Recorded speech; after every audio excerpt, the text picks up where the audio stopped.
මගේ දහඩිය වීවරයාගේ බලාපොරොත්තුව අපේ දේශය අපේම සේවයෙන් ජය ලබනවා.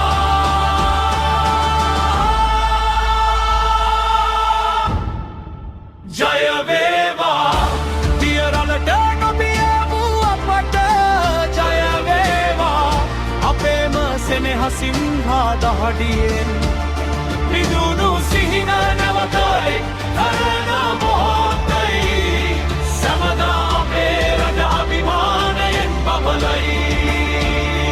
දියෙන් යට වුණාට හදවත් යට කරන්න බෑ. උමන ජාති භේදයක් හෝ පක්ෂයක් නැත. අපි සියල්ලෝම එකම ශ්‍රී ලංකා මාතාගේ දරුවෝ. අපේ දෑතින්ම ලොවටම එළිය දෙයි. ජය වේවා